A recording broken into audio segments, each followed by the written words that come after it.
Olá, amigos do canal Redemptoris Mater. Sejam muito bem-vindos. É com muita alegria que os recebemos aqui. No 12º domingo do tempo comum, no ano B do ciclo litúrgico, a Igreja apresenta para reflexão o episódio conhecido como a Tempestade Acalmada, narrado em Marcos, no capítulo 4, versículos 35 a 41. A primeira leitura proposta é extraída do livro de Jó, capítulo 38, e o salmo responsorial é o Salmo 107, ou 106 na Bíblia Ave Maria. O evangelho é o seguinte: à tarde daquele dia, disse-lhes: passemos para o outro lado. Deixando o povo, levaram-no consigo na barca, assim como ele estava. Outras embarcações o escoltavam. Nisto surgiu uma grande tormenta e lançava as ondas dentro da barca, de modo que ela já se enchia de água. Jesus achava-se na popa, dormindo sobre um travesseiro. Eles acordaram-no e disseram-lhe: Mestre, não te importas que pereçamos? E ele, despertando, repreendeu o vento e disse ao mar: Silêncio, cala-te. E cessou o vento e seguiu-se grande bonança. Ele disse-lhes: Como sois medrosos, ainda não tendes fé? Eles ficaram penetrados de grande temor e cochichavam entre si: Quem é este, a quem até o vento e o mar obedecem?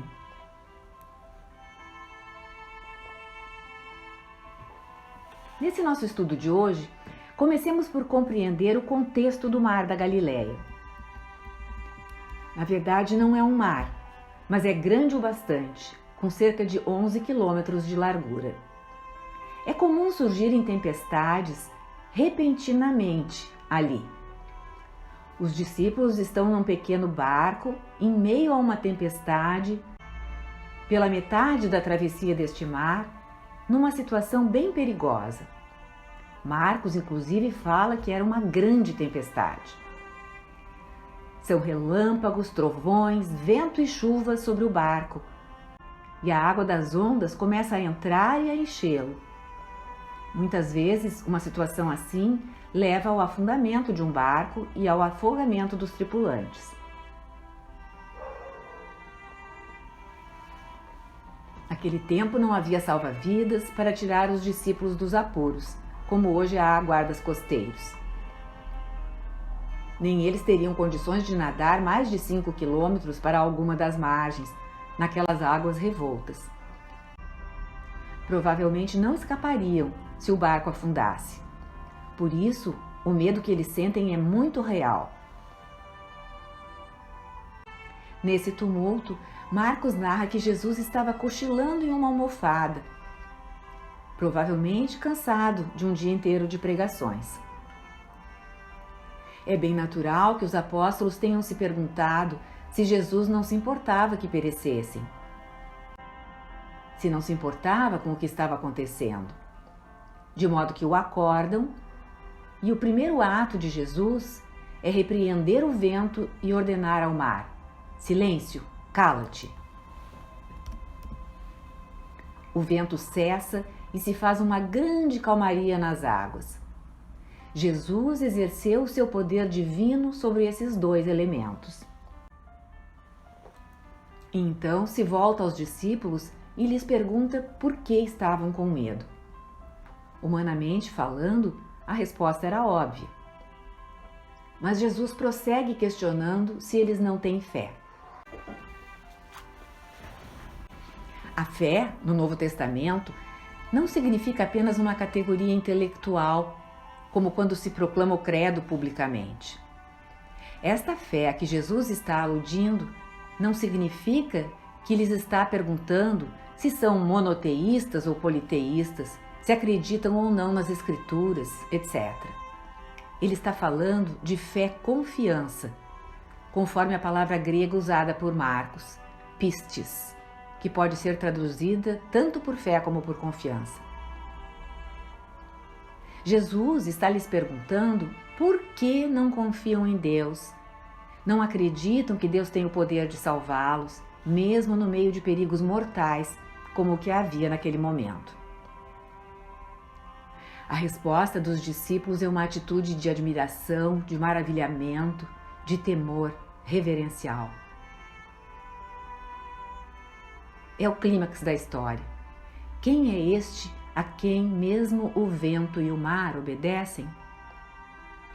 Trata-se de uma pergunta sobre a identidade de Jesus. Marcos não narra a resposta dada a esse questionamento. Deixa o espaço aberto para que cada um possa dar a sua resposta. Está perguntando também a nós como leitores de hoje. Esse milagre de Jesus claramente revelou a sua identidade divina. Ele é o Deus do universo encarnado. Não está dizendo literalmente aos discípulos que é a segunda pessoa da Santíssima Trindade, que é o Filho eterno do Pai, mas deixa-os entrever implicitamente por suas palavras e ações. Queria uma resposta dos discípulos na fé e quer de todas as pessoas de hoje também. Lendo Marcos 4, à luz do Antigo Testamento, especialmente do Salmo 107, que é proposto para hoje, podemos encontrar alguns paralelos que servem de chave de interpretação deste evento histórico da tempestade acalmada. Por exemplo, nos versículos 23 a 31, o salmista canta: Os que se fizeram ao mar para trafegar nas muitas águas foram testemunhas das obras do Senhor e de suas maravilhas no alto mar. Sua palavra levantou tremendo vento que impeliu para o alto as suas ondas. Subiam até os céus, desciam aos abismos. Suas almas definhavam em angústias. Titubeavam e cambaleavam como ébrios, e toda a sua perícia se esvaiu. Em sua agonia, clamaram então ao Senhor, e ele os livrou da tribulação. Transformou a procela em leve brisa, e as ondas do mar silenciaram. E se alegraram porque elas amainaram, e os conduziu ao desejado porto. Agradeçam eles ao Senhor por sua bondade e por suas grandes obras em favor dos homens. Este é o Salmo, ou o trecho do Salmo indicado para essa leitura do 12º domingo do tempo comum. Um primeiro paralelo está nos marinheiros, que estão em seus barcos, em seu trabalho, provavelmente são pescadores, como os discípulos, e estão nas águas. Em ambos os casos, sobrevém uma tempestade de vento e altas ondas que começam a entrar nos barcos. No Salmo 107, os marinheiros perdem a coragem, ficam aterrorizados, como diz o autor sagrado, embora normalmente os marinheiros saibam enfrentar os mares. Da mesma forma, os discípulos se amedrontam com a tempestade. Os marinheiros do Salmo gritam por socorro ao Senhor. Senhor era a palavra usada pelos hebreus para falar de Yahvé, o nome sagrado e impronunciável de Deus para os judeus. E Yahvé, o Senhor, acalma a tempestade. Sobrevém a quietude. No Evangelho, os discípulos gritam a Jesus por socorro. Salva-nos, estamos perecendo. E Jesus acalma o vento e o mar, e há uma grande calmaria. O mesmo evento dessa tempestade é narrado em Mateus 8 e Lucas 8, o que faz este milagre de Jesus presente em 3 dos 4 evangelhos e mostra como ele foi importante. Os paralelos com o Salmo 107 não são meras coincidências. Mostram claramente que Jesus, por meio das suas ações e de suas palavras, está se revelando como Deus, o Deus feito homem, o Deus presente entre os homens, o Emanuel, o Deus conosco. Os salmos eram cantados diariamente pelos judeus. Por isso, os discípulos podiam entender muito bem a mensagem implícita nas ações de Jesus.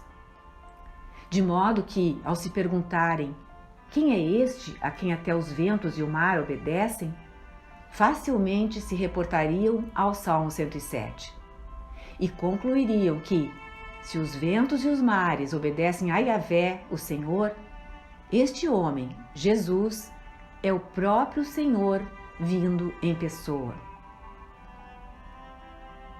Em resumo, é isso que nos transmitem estas duas passagens. Contudo, a primeira leitura do livro de Jó é para elas uma confirmação. Jó é um dos livros sapienciais. Narra uma história do poder e da providência de Deus.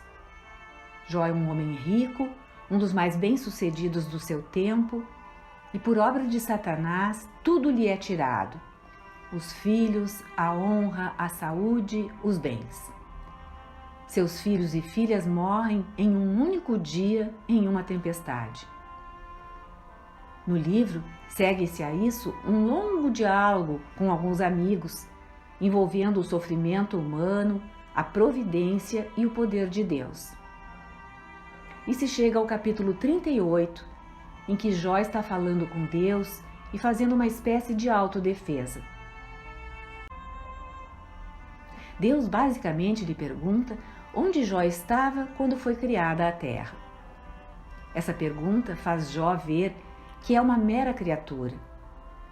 Ele se enche de humildade, compreendendo que não pode julgar os atos de Deus. Não tem capacidade nem compreensão para tal. De fato, nessa primeira leitura, alguns versículos falam da onipotência de Deus, da sua identidade como Criador de tudo. Nos versículos 1 a 7, lemos: Então, do seio da tempestade, o Senhor deu a Jó esta resposta: Quem é aquele que obscurece assim a providência com discursos sem inteligência? Cinge os teus rins como um homem. Vou interrogar-te e tu me responderás. Onde estavas quando lancei os fundamentos da terra? Fala, se estiveres informado disso. Quem lhe tomou as medidas, já que o sabes? Quem sobre ela estendeu o cordel? Sobre o que repousam suas bases? Quem colocou nela a pedra angular, sob os alegres concertos dos astros da manhã, sob as aclamações de todos os filhos de Deus? Aqui vemos de novo a tempestade, o tornado, só que interiores. E então no versículo 8, o escritor sagrado diz: Quem fechou com portas o mar quando brotou do seio maternal, quando lhe dei as nuvens por vestimenta e o enfaixava com névoas tenebrosas, quando lhe tracei limites e lhe pus portas e ferrolhos, dizendo: Chegarás até aqui, não irás mais longe. Aqui se deterá o orgulho de tuas ondas. A resposta a essa pergunta é óbvia. Foi Deus. Deus limitou o mar. Portanto, nesse diálogo, Deus está dizendo que é o único que tem poder para curvar a potência do mar e dos céus. Ele, o Senhor. Sabemos qual é a magnitude do poder das águas, por exemplo, quando vemos os tsunamis acontecerem ou os furacões. A energia deles está muito além do ser humano. É um poder devastador. Deus está mostrando a Jó o seu poder, que é infinitamente maior. No judaísmo, a pessoa que tem poder sobre o mar, o vento e as ondas é uma só. Nenhum ser humano, nem o rei, nem o sacerdote, nem os generais. Só Deus, o Criador do vento e das ondas, pode contê-los. À luz do livro de Jó, nesta passagem, não há conclusão diversa do que as outras duas leituras puseram para nós. Embora Jesus não use as palavras "Eu sou Deus", naquele contexto não é necessário fazê-lo. Se ele acalma o mar, limita as águas, aquieta o vento, ele é Deus. É exatamente nisto que a Igreja acredita e o que ensina a seus filhos. Tanto que coloca juntas estas leituras, para que os seus filhos possam compreender. Isso é parte da tradição viva, desde os primeiros séculos. Por exemplo, no século IV, estava em voga a influente heresia ariana. Ário negava a divindade de Jesus e argumentava que Jesus era uma criatura, fora criado como os homens. Usava como argumento o fato de ele não ter dito explicitamente "Eu sou Deus". Santo Atanásio, bispo de Alexandria, cita este evangelho da tempestade acalmada como evidência da identidade divina de Jesus ao debater com Ário. Diz assim: mesmo enquanto estava dormindo no travesseiro, o Senhor testava seus discípulos. Porque, quando levantou, repreendeu o mar e silenciou a tempestade. Mostrou claramente que não era uma criatura, mas o Criador deles. Atanásio está dizendo que, apesar de Deus ter se tornado homem, ter assumido a natureza humana, um corpo humano que precisa dormir, descansar, isso não significa que tenha deixado de ter poder sobre a sua criação. Ele mantém esse poder e o exercita quando quer que queira. Como quando está revelando gradualmente os seus mistérios aos discípulos.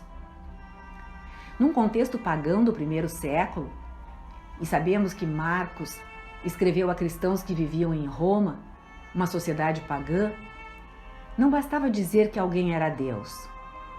Os romanos e os outros povos tinham muitos deuses e deusas, como Zeus ou Afrodite. E mesmo no seu modo de pensar, esses deuses não eram seres incriados e eternos.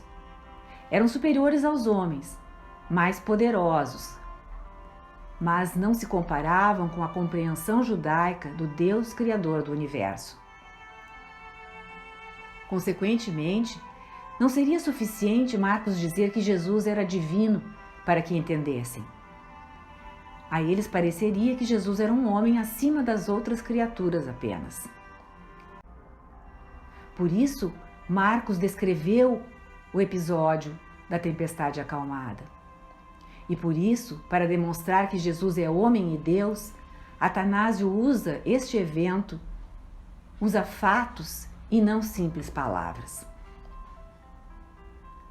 Por outro lado, Santo Agostinho, que escreveu uma vasta obra teológica, era também bispo e, portanto, pregador da palavra, e há uma série de volumes seus contendo os sermões na Catedral de Hipona.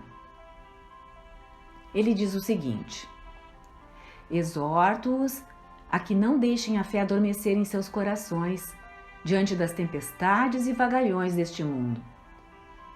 Seria contradição crer que o Senhor Jesus Cristo tem poder sobre a morte e pensar que não teria poder sobre as tempestades ou até sobre o sono em que caiu naquele dia.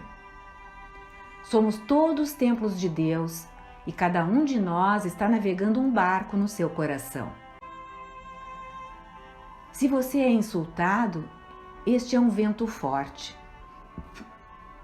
Se você fica brabo, é uma onda.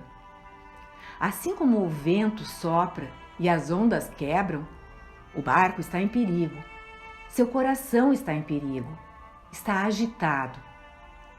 Você quer se vingar e assim dá lugar ao mal. Será a ocasião do seu naufrágio. Por quê? Porque Cristo está dormindo em você.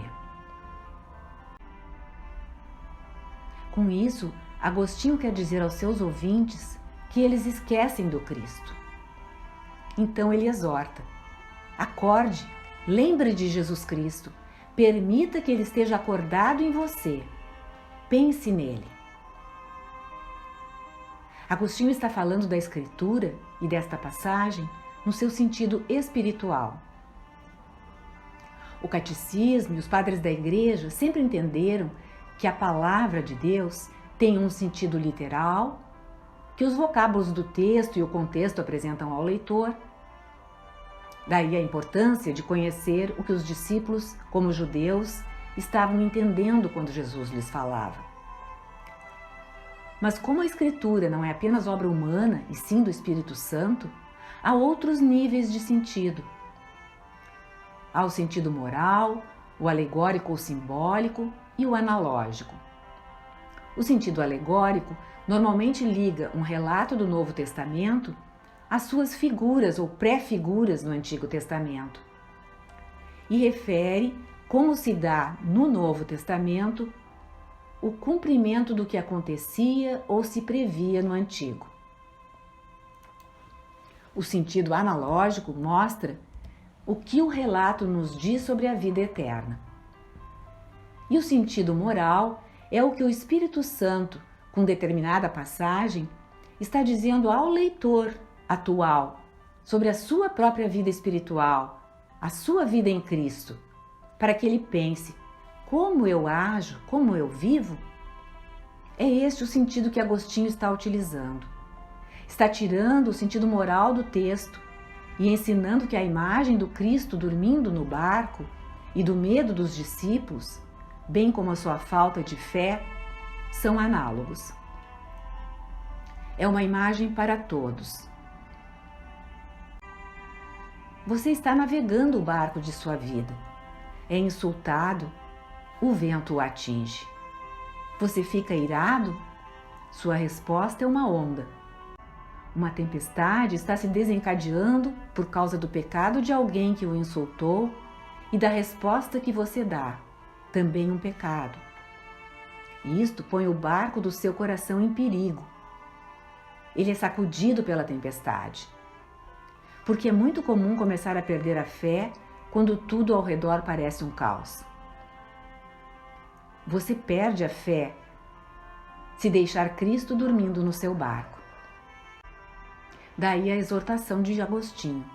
Acorde, lembre de Cristo, deixe Cristo bem acordado no seu coração, para que Ele guie o seu barco através do vento e das ondas. Ele acalme a tempestade e o vento, já que você não tem esse poder como os discípulos não tinham. Não esqueça que Cristo tem poder sobre tudo, inclusive sobre aquilo que o está rodeando e afligindo. É Ele que pode acalmar tudo, se você se abandona a Ele e pede que Ele cuide de tudo do fundo do seu coração. Uma das razões pelas quais nós caímos muitas vezes é porque somos esquecidos. Não estamos com intenção má, porém esquecemos quem Deus é. Esquecemos que Ele habita em nós, que somos templos do Espírito Santo. Essas são verdades muito concretas, mas passamos batido por elas. Já nos acostumamos e não pensamos no que significam. Esquecemos, portanto, o poder que temos recebido através dos sacramentos. O Antigo Testamento repete reiteradamente a respeito dos israelitas. E eles esqueceram o Senhor e pecaram. O mesmo é verdadeiro para nós. Esquecendo o Senhor, acabamos pecando. O convite hoje é que meditemos regularmente, assiduamente sobre Jesus Cristo, sua vida, o nosso ser de criaturas novas pelo batismo, por seu poder e graça. Façamos isso ao longo do dia e não só em determinados minutos. Vamos praticar viver na presença de Deus através de atos de recolhimento interior. Lembremos concretamente que Ele é o comandante do barco da nossa vida e está nos levando, quer nos levar ao porto seguro da pátria eterna. Isso é extremamente necessário nas dificuldades, no quase caos que vivemos hoje, num mundo tão cheio de confusão, de fake news, de fatos que assustam. Essas coisas sempre existiram, de uma ou outra forma, desde que Abel foi morto pelo seu irmão Caim por inveja. Não permitamos que essas ondas nos invadam, nos afundem. Mantenhamos Cristo acordado em nós. Seria bom refletirmos hoje sobre quais as tempestades que estamos enfrentando. Então, procuremos colocar Jesus Cristo, com seu amor e cuidado infinitos, nessas situações. É certo que veremos o fruto. Obrigada por ter acompanhado esta postagem. Se você gostou, clique seu like, inscreva-se no canal e acione o sininho para ser notificado de outras publicações.